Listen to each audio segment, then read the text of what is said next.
La solution permet de contacter très facilement les patients avant leur intervention pour être bien préparés et après l'intervention pour savoir si jamais ils vont bien. C'est une solution finalement qui permet de faire du triage de manière très facile et de pouvoir libérer énormément de temps aux soignants.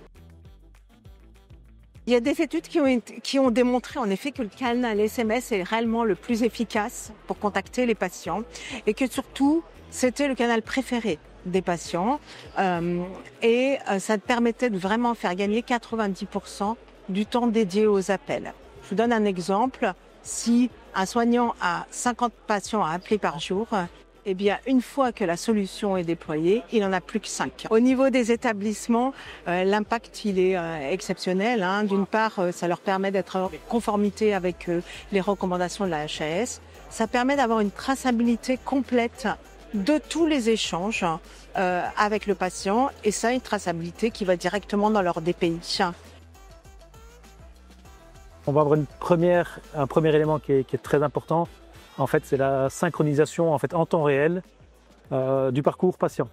Donc ça veut dire que dès qu'on va prendre un rendez-vous dans le bloc opératoire, que ce sera confirmé par la cadre de bloc par exemple, il y a automatiquement un SMS qui sera envoyé au patient pour lui donner l'information qu'il va être opéré, qu'il devra se présenter tel jour à telle heure dans tel service.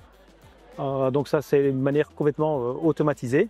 Et de même pour tout le suivi, en temps réel, on va savoir si le patient a un problème. Est-ce que potentiellement il pourrait ne pas venir pour l'intervention. Donc on va pouvoir réagir beaucoup plus vite. Et donc ça évitera les no-shows, donc les non-présentations de patients, pour pouvoir éventuellement reprogrammer, donc optimiser l'occupation des salles. Aujourd'hui, on voit de plus en plus dans les logiciels l'intégration de l'intelligence artificielle. Donc je pense qu'on pourrait vraiment intégrer toute une partie d'intelligence artificielle puisqu'on a une base de données d'informations. Donc on pourrait, via l'IA, améliorer la réactivité, la prédictivité de potentiels problèmes. Ça permettrait aussi également de sectoriser, de classer les patientes de manière plus facile. On pourrait aussi, en amélioration, c'est coupler au SMS toute la surveillance post-opératoire via éventuellement des bracelets, des capteurs qui seraient connectés. Et en fait, on verrait des messages d'alerte par SMS aux gens du bloc opératoire en disant voilà, en post-op, ce patient a un souci parce qu'il est suivi, il a une tension artérielle qui n'est pas bonne, une fréquence cardiaque qui est élevée, et donc automatiquement ça générerait un SMS.